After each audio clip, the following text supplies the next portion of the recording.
Hi, everyone. This is Betsy Wurzel, your host of Chatting with Betsy on Passionate Role Talk Radio, where our mantra is to educate, enlighten, and entertain. The views of the guest may not represent those of the station or the host. Folks, I am so excited about every guest that I have on my show, and I learn from every guest. And today will be no exception. Excuse my voice. I don't know why I'm hoarse again. I think it's this weather in New Jersey. With me today is Frank DiMaio, who was a chiropractor.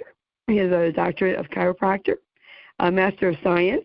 He's a multi-talented individual, a sculptor, photographer, speaker, author and writer of his book, A Promise Made, A Promise Kept, a husband's journey through journaling to heal the loss of a spouse.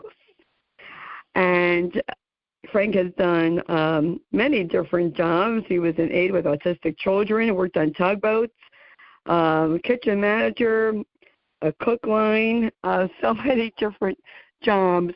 And I really want to tell the audience that I wish more men would come forth and speak about their grief, speak about their grieving. We need to do this. As a society, we need to raise our boys to be able to show emotion in a positive environment. It's okay to cry. It's okay to cry when someone is dying. And I can't wait to get into talking with my guest, who I want to welcome, Frank DiMaio. Welcome, Frank, to Chatting with Betsy. Thank you, Betsy. I appreciate that. I'm grateful for the opportunity to speak with your audience. Oh, you are welcome. It's my pleasure. And before I forget, I want to dedicate this show to Frank's wife, Judith. It's because of Judith that Frank wrote his book. And I believe in honoring and mentioning our loved ones' names. And if I get verklempt, it's because this subject, this topic is so close to my heart. And Frank, I'm going to ask you what I ask all the authors that come on my show is, what inspired you to write your book? Initially, it isn't so much that Judith passed away from this insidious disease of breast cancer, but it was that when I went for counseling at hospice, there wasn't another man in the room who had lost his wife to breast cancer. Hospice is a wonderful organization, and they provide a tremendous service in terms of offering grief counseling. But there is nothing specific to the loss of a spouse for a husband, especially for breast cancer. So that's true. That was the impetus for writing the book. I wanted other husbands to know that there's someone else out there that understands their pain. And recognizing that was a difficult journey for me. Yes, and you know what, Frank, this is what's so, I want to use the word beautiful, because out of pain and tragedy does come something beautiful. And we need to tell our stories. You are telling your story. I tell my story. If people were to tell our story, share our stories, then people would know how to, I believe, would know how to deal with grieving better and loss, and saying, hey, I'm not alone. This person feels like this. This person feels like this. Yes. In my search, Judith passed away in 2004. And during that period of time, I couldn't find a group counseling format for other, like myself, for other husbands who were beset with the grief associated with the loss of their wives. And I even looked online, and my internet skills at that particular time were Judith dragged me into the 21st century and screaming as far as the computer is concerned. But I couldn't find any help. And it wasn't until recently, actually, that I found 2 Facebook groups that offered support, because it was based on other husbands left behind and or in the process of treatment and being supportive of their wives but not knowing what to do or how to navigate themselves. Oh, I can't believe that. Yes, back in 2004, I wasn't even on Facebook then. I didn't even get on Facebook till 2014. And back then there really wasn't much information at all. And I would think definitely for men in dealing with losing a spouse, because from what I have heard from other men that I have talked to, you know, the old time, and I'm sure, Frank, you know, we might be in the same generation. I'm 65, that, you know, even as a woman, I was told, don't show your emotion. And men, you know, definitely, you don't show your emotion, right? That's being a sissy if you show your emotion. That's true. I mean, we both grew up in the 50s and 60s. You know, my exposure was patriarchal and learning through example. You know, my father, my uncles, my grandfather, they all taught me by example to be stoic, have answers, be protective of family, hold things tight to the chest. You know, you don't show your emotions. And that's one world that I had one foot in, and the other one was in the world of being who I was, and being present, and a father, and a husband. And, you know, but you're lost. You suddenly realize that you don't have the tools. Yes. That's. You know what, Frank? I have to be honest. I really feel bad for men, because when they are going through this and they're losing their spouse, a partner, it's frowned upon for men to cry. Okay, women can cry. That's sort of accepted, but men, not so much. And I'll use my microphone, hopefully change society way of thinking, because men have a right to show emotion, have a right to cry, and to say, you know what, I have emotional pain, and it's real. And, you know, even the veterans of all the different wars, not allowed to share their experience, not allowed to talk about it. It's really sad. Now it's gotten much better, and I'm thankful in a way for the pandemic of bringing mental health out to the forefront and it being accepted to seek counseling and to say, I need to talk to someone.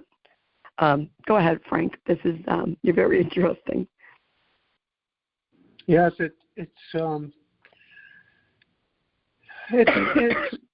period of time now where, after having written the book, that is the reason for looking for interviews to get the word out. But the word I want to get out is that there's a process that we go through as husbands. And losing a loved one stirs the pot of negativity and a feeling of lack. And, yes. And I've shared in interviews that grief offers no solace or compassion or a gentle hand of support to hold someone up. And I still believe that, because I was so physically and emotionally fragile. I became ill. I was sick. My brain created an environment some loss that went from the mental to the physical. Yes. Frank, that's a good point, Frank. I'm sorry to intrude, but you bring out a good point, and I really want the audience to get this. Back in 2004, there really wasn't much about grieving like there is now. And I, myself, am learning more and more about grieving. And that is so true because, we go into, they have what they call widow's fog, but, it's for anyone who has suffered a loss. And there's what they are now discovering, the grieving brain, that the brain goes through a chemical, a process. Our brains change with grieving. And yes, there's many caregivers who get sick during caregiving and after. And please continue. And I had to add that. There are caregivers who commit suicide. Yes. Oh, yes, definitely. They get so overwhelmed by the fact that they can't do anything. See, that was what immobilized me as the husband. Again, there's that patriarchal position coming out because I'm supposed to have answers. I'm supposed to be able to fix things. Yep. I'm the one that people come to for direction and support. And there I am standing there with no tools. I have no tools. I don't know what to do.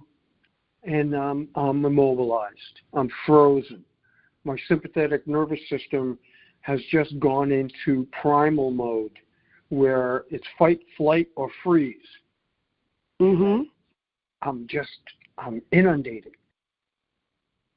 And that carried on for many years. I mean, I could have easily have been, classified as having gone into complex depression. Because I understand. I oscillated emotionally up and down, in and out. And every time I picked up a pen to write in my journal, it became the prompt or the button, because I won't use the other word. I don't know what that word is. If you took your hand and made it look like a gun, you were going to pull something. Because right. It's not a good word. It's a very negative word. And that negativity is what we're exposed to daily. I mean, we were brought up in that negativity. Don't do that. You can't do that. Or no, you don't have the talent for that. Or or you say to yourself, I'm stupid, or I don't have the skills, or I'm not good at math. And that's all negative. And here we are, 2023. Has any of that changed? No. 80 to 90% of our daily environment that we're exposed to is based in negativity, fear, and force. And that's how we function. And we shouldn't, but we do. And that makes us sick. And hence, we have this medical machine that is grown to be such a monster in healthcare because of all of that emotional distress being transferred biochemically through our mind's interpretation of our environment and becoming ill. And Judith was a mortality rate because of that. How old was your wife when she was diagnosed? She was diagnosed in 2000, and she passed away in 2004, 2 days before her 58th birthday. Wow. Still a young woman. That's correct. Still a young woman. Frank, I'm telling you, if you were across from me right now, I would give you such a hug because I so feel for you. And I understand what you mean. The worst thing for me in watching Matt die, Matt had early onset Alzheimer's, was that I can't stop it. I couldn't fix him. I worked as a licensed practical nurse. I couldn't fix him. And that is what's so hard for caregivers and for people to accept, that we cannot fix certain situations. No matter what we do, we can't change yes. And the disease, what it's going to do. And then the longer it goes on, the harder it is for the caregiver. Yes. To find some sense of not only emotional balance, but to feel grounded enough to be able to serve. Because they for myself, my personal situation was that my whole life was centered around Judith. I didn't take care of myself. I couldn't take care of myself. I had to take care of Judith. And that's the mindset of the caregiver. That's why they giver. You give, you give, you give, you give. You don't take. Or you don't at least consider being mindful of your own self. To be caring for your own self, so that your ability to give has strength, has purpose, besides the fact of being the spouse. You just don't have it. And the more you give, it's like turning the spigot on and leaving it on and expecting that the barrel that the spigot is stuck in is going to fill itself, and it's not. We get drained. Oh, definitely, yes. That's why I always talk about how important taking care of ourselves are, and to make it through our journey and to enjoy life afterwards. We have to take care of ourselves. Not always easy. It's hard finding that balance, I know. I found it very difficult to balance out my life and to take the time to care for me, because when I did that, Frank, I felt guilty. That's right. Yes. You just felt the guilt. Part of your shame factor. It becomes your character. Yes. You're guilty, you're ashamed, you're in sorrow, you have no self-worth, your total concept of your physicality, and I don't mean body-wise, I'm talking about your physical expression, is lost because you're in a negative mindset. You're in a mindset of lack. There's nothing positive about what it is that you're feeling, and it gets reflected in your health. And how you can, yes. Yeah, your mind and body, are definitely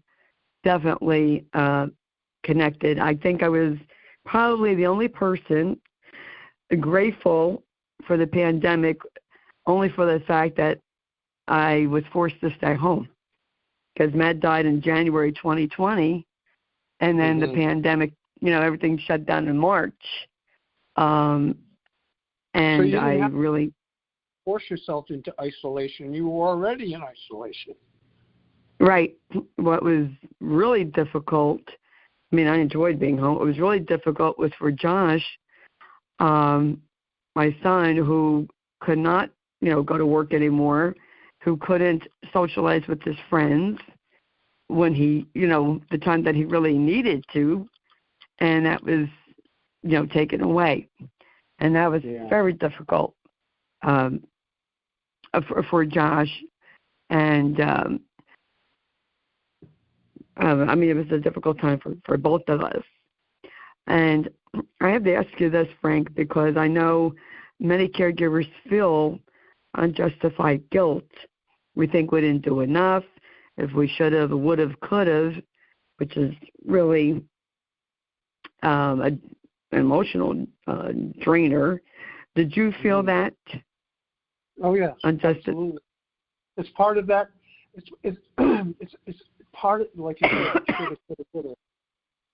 Yeah. But it's that past element when someone passes away that you're holding on to, and that you're centering your thought process on. If I had done this, would Judith have still be with me? If I had forced her to take a different treatment path, would that have been the difference? But we forget, as caregivers, that our spouses have a choice for themselves. Right. And it's that acceptance on our part of those choices that we have to live with. We have a tendency to take it as our own rather than recognizing that it was theirs. But we take ownership of it. Yes. I didn't think I would feel guilty because I knew I did everything for Matt, but I did feel guilty because the hospice that we had, unfortunately, was horrible and caused me a lot of undue stress, and I just felt guilty, and I carried that guilt for a year till I had epiphany. And I also, went for grief counseling, and now for free via the social worker, my senior center, now that I'm on Medicare and have a supplement, I'm seeing a psychologist, and I'm not ashamed to tell the audience that. I hope that when I say a psychologist, I hope it encourages other people to seek counseling, because everyone deals with grief differently, and sometimes you need more than a social worker. I'm not knocking social workers. They're wonderful. But sometimes you need someone with a little bit more training and expertise for your situation. That's a very good point, because I didn't really turn the corner on my self-flagellation until 2013. That's a long time. Wow. Yes, it is. To 2013.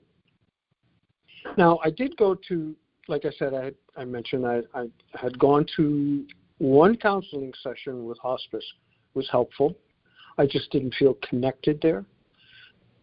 There was, like I said, there wasn't another husband there that I could have a emotional connection to. But doesn't take away the importance and the positivity of the service that's being provided. But until I got involved in a different format of counseling, group counseling, in 2013, that I made a connection to not only the shame and guilt and difficulties I had having lost Judith, but made a connection to the negativity of the elements having grown up. Some of the situations that impact a person's physiology and emotional status as you go through your early stages of life. Yes. So that those can'ts and won'ts and things of that nature, you tend to push into your unconscious because you don't want to deal with them. You want to put them into the rabbit hole, that I call, which was where I shoved all of my, abilities to face my grief. So I procrastinate. shoved it into my unconscious, stuck it into my rabbit hole, put it into what I called my jack-in-a-box, because occasionally it would pop up and it would stare me in the face, and I go, no, and I'd slam the lid, and back down into the rabbit hole it goes. But by 2013, I couldn't do that anymore. I was done. I was like, like an alcoholic. You reach the bottom, you hit the gutter, and you got to do something. And in 2013, I did. You bring out so many important points, Frank, and I've often said on my show many times, and I had to face this myself. We run away from our grieving. We run away from our pain, whether it be childhood, adulthood, and the more we suppress, the more we run away, it's going to bite us right in our butt. It's going to come out as physical sickness, right? Yep. It's going to come up making us ill. And you know what, folks? We don't want to sit in our pain, do we? But we have to. We have to sit in our crap and our pain, and we have to go through it. Not that you'll get over it. I will never get over the loss of Matt. Never. No. You move forward with it. Yes, exactly.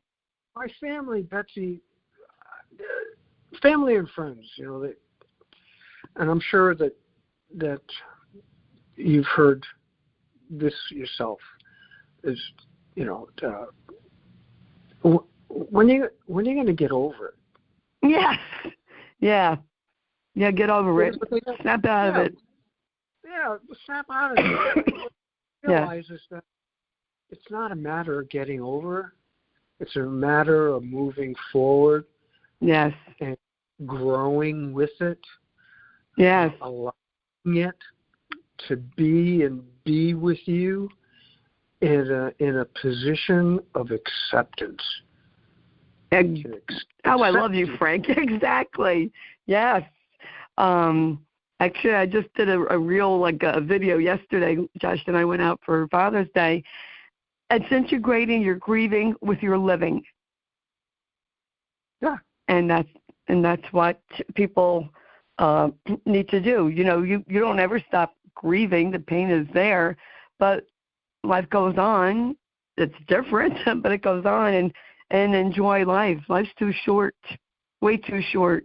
And I'm enjoying life for myself and for Matt. Yes, and that's the point, because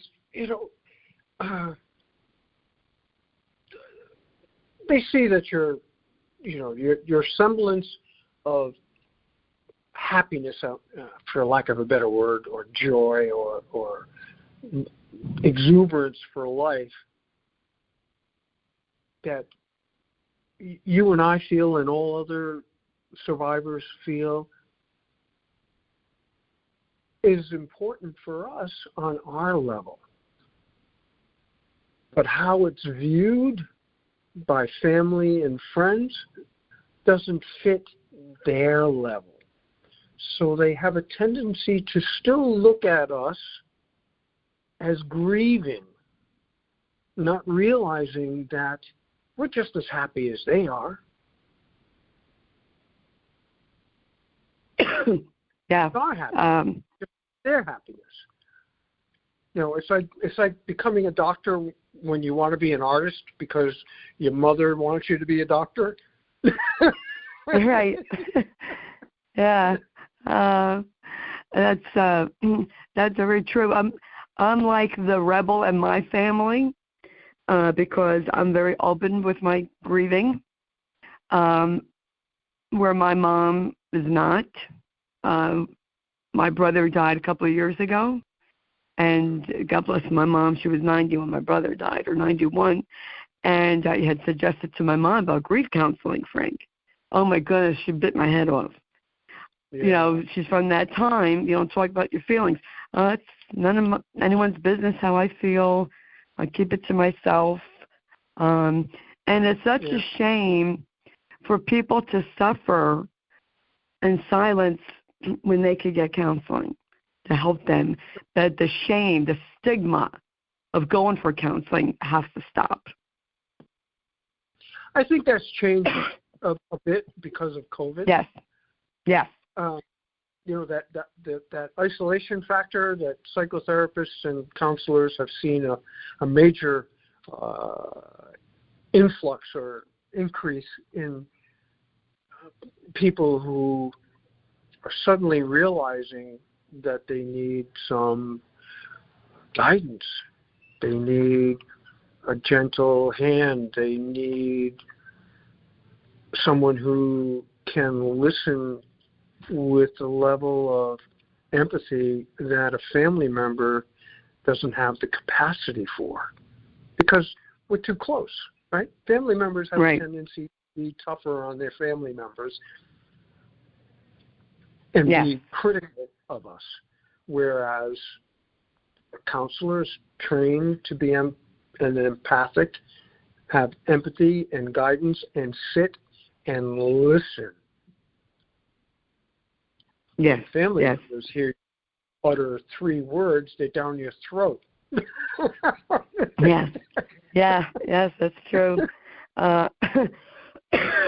Excuse me. I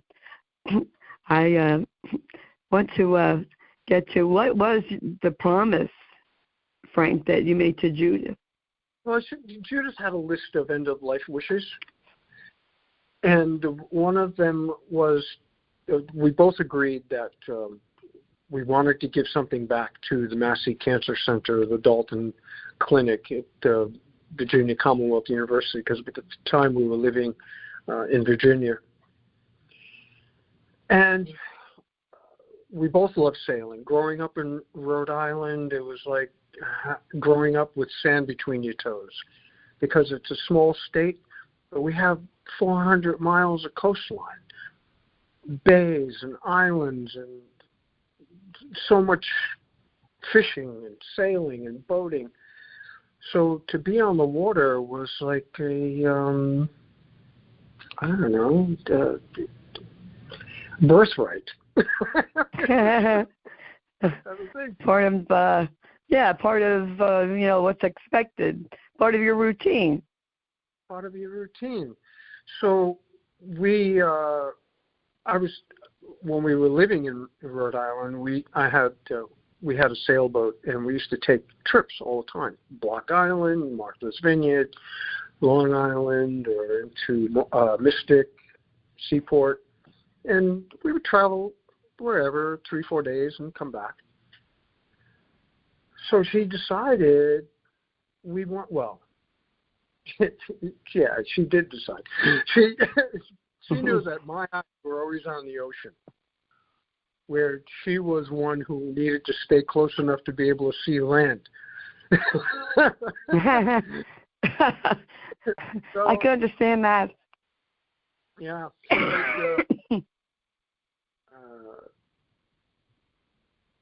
So to celebrate her strength and dignity in the face of this disease, we thought that doing a fundraiser for breast cancer awareness would be a good idea. It was my choice to sail to Bermuda to do it. And wow. To do it solo. That's brave. You're a brave man. Well, I mean,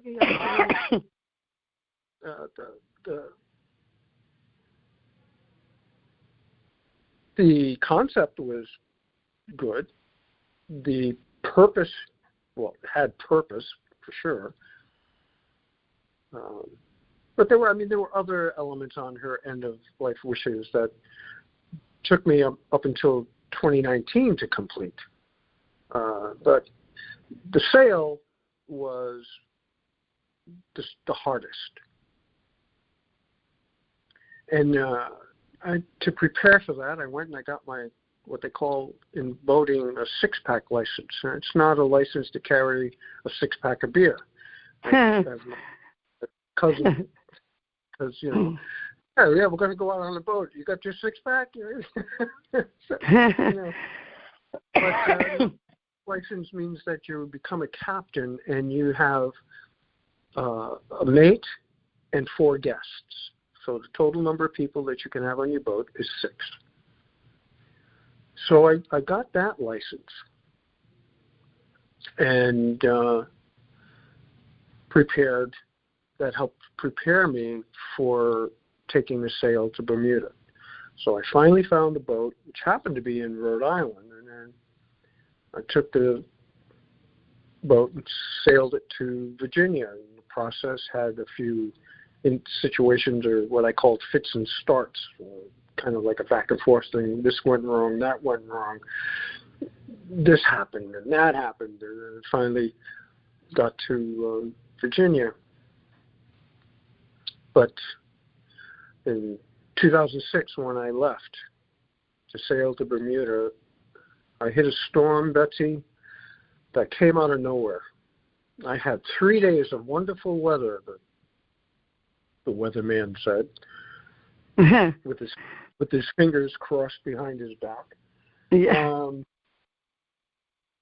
And it was nighttime, and I got like right at the edge of about 26, 27 miles off the coast, and I can hear on the marine radio, and it's the Coast Guard. Warning, seek shelter. Do not leave port. I'm thinking to myself, I'm looking at starlit sky, a fantastic breeze, nice rolling seas. I'm enjoying this. This is an excellent beginning to my journey. And I turned around, looked back towards Virginia. Well, if you had, I couldn't believe it. It was like if you look up at a ceiling, those tile squares in the ceiling that have holes in it, and you painted one half of the ceiling completely black and left the other half, which would be the sky, and all the little holes in the ceiling were the stars. The black side was all up and down the coast and lit up with heat lightning. And that was like, holy crap, I got something coming at me that I had no warning. Within 3 minutes, I was inundated with a level of wind that would be a gale force, and waves went to chop, and I was getting tossed around, and the boat was getting beat up, and sails were getting ripped, and lines were breaking, and all this mayhem was going on. And the boom, having snapped its control lines, was now flailing like Zorro flipping a whip back and forth, and now ducking and trying to avoid getting close in the head and killed. But my concept was that, God, I am going to die, and the Coast Guard's going to find me dangling from my life vest line off the side of the boat because the boom just crushed my skull. Well, obviously I survived. Yeah, you're talking about that reminds me of something I saw on YouTube of people were planning a trip, and I don't know if it was Bermuda or to Bahamas, but they capsized. And I think one person made it. The others got eaten up by sharks. That would have been my thinking. Oh, no, I'm going to capsize and get eaten up by a shark. So how long did it take to get to Bermuda? Well, I had to turn around and come back. I had to come back to Virginia. It took me all night. I had so much. It took me a year to get the boat fixed. Wow. But in that year, I had, you get to a point where you get beat up enough. Mm-hmm, yes. Your legs, and you say enough is enough. Yes. So that's what I was saying. And then a dear friend of mine, were sitting in a pub, and of course, at this particular point, I'm not only wallowing in my loss but I'm also wallowing in the fact that I couldn't complete something. I had just gotten my butt handed to me, and there's no way I'm going back out there to have it handed to me again. And he said to me, well, he physically clobbered me and said, you made a promise, and I'll be darned if I'm going to let you go work on a tugboat, come back here 30 pounds heavier, and wallow in your self-pity because you couldn't do or finish your promise. I told you you should have taken me with you instead of doing this thing solo. And I said, Mike, look, I got beat up, and then you're hitting me, I'm getting beat up again. I said, all right, I'll tell you what. I said, okay, I'll make a deal with you. I said, help me get the boat fixed, and I'll give you a choice. You can sail with me from Virginia to Bermuda, or from Bermuda back to Virginia, but you can't do both because, like you said, yes, I did make a promise, but it was supposed to be a solo venture to celebrate my wife's strength and dignity and challenging myself. Said agreed. So he said he would sail with me from Virginia to Bermuda, and I sailed back solo from Bermuda back to Virginia. And that was in 2007. So I did complete it, and that was a wonderful thing. And the first book came out of that. And the second one was actually the real book that I had written back when I was going through the process, but never published. I had buried it, put it in what people call deep storage. Never did let it But well, I'm sure you could probably have many books inside of you, Frank, for sure. I mean, I could talk to you for hours. You're so interesting, and I would love for you to come back on my show again because I feel like I didn't even scratch the surface. Yeah. And I'm having fun. I'm enjoying our conversation. So I would I am too. Oh, well, thank you. I am too. I just, what you're doing in writing this book and talking on different shows, and hopefully, men will hear it and take it to heart and to know that they're not alone. That's the purpose of my show. To be honest with you, is for people to know they're not alone. There's hope out there. And, I wish I knew about resources when Matt was alive like I know now, and this is why I like to share them and have, guests on, because people love to hear stories, human interest stories. And I have to be, I am always honest. I interview all different types of people, all different types of subjects. But what I really love, Frank, is interviewing people like you, a human interest story. Okay, you wrote a book, then that's great. But you made it through, and you are a beacon of hope to other people.